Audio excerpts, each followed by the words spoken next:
Hello class. I am not there today, so I'm gonna send my lesson over. What we're gonna do is you've seen this, what we call a ShapeTween, moving from one shape, transforming to another shape. Okay, but this time we're gonna use it as a mask. What we're after is we're gonna mask an object or an image, could be a video, but this time we're just using a still image. So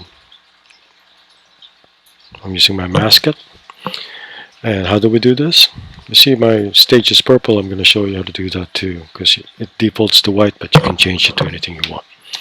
Okay, so we start a new file. You should know how to do this now. HTML5, and this is how you change the background color.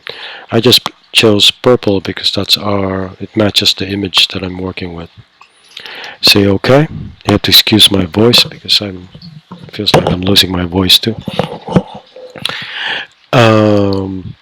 So the first thing we do is we draw a square. In my case, I want to do a blue. Use the rectangular tool. Hold the shift key if you want to. Make it perfect. Okay, that's my first shape. I go to frame 30, which is 1 second. Timeline keyframe. I delete this. Okay. Sorry, I have to do it again because I think I deleted it.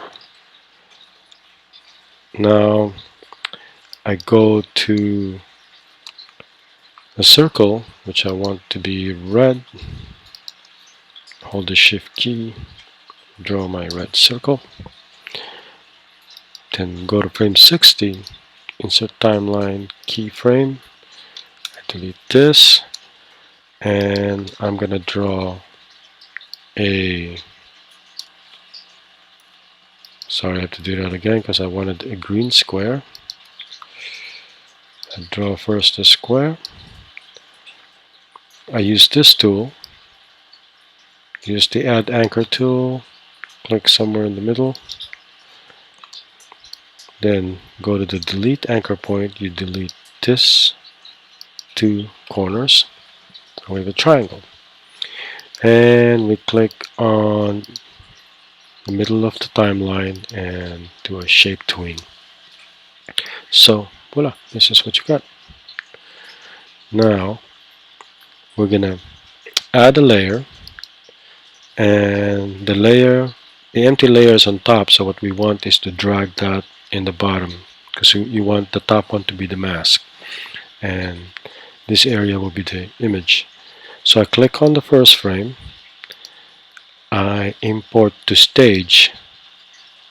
It goes in this area right here. I'm going to pick my panther, and you have to make sure that your image is bigger than your mask shape.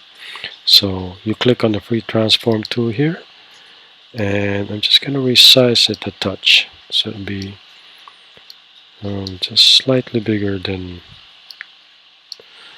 the image, the shape. Okay, so the next thing I'll do is I'm going to go to the next shape, insert the timeline keyframe. So I'm just going to try to position the image. Then the next one, I'm going to move it probably more like that. So okay, so same thing. I'm going to insert this time a classic tween between this and this. So, but the way you see it is you have to lock the image.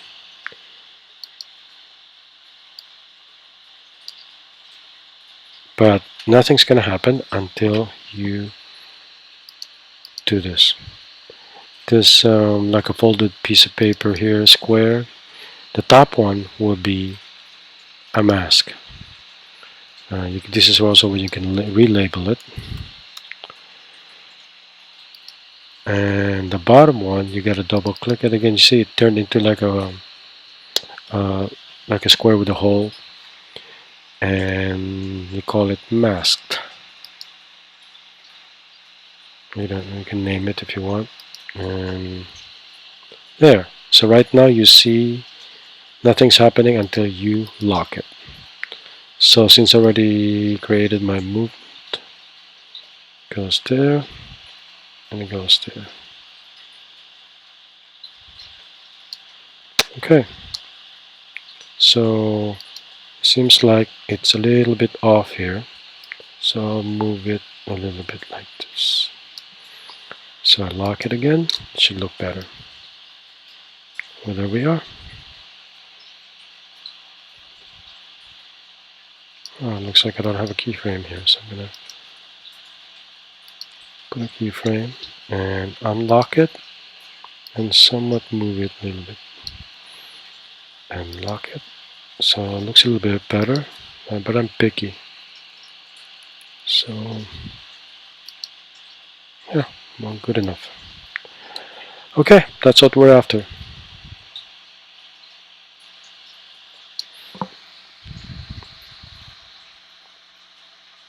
Turn it into Google Classroom when you're done. Oh, by the way, this is how you export. You export video and double click on this and make sure it goes to the right place. Then you can do all that business. And then after you save it, you just export and it'll bring up another file, another program I mean. And this might take a while, so I may not show it to you right now. But it should bring up this media encoder. And then you can export and rename it.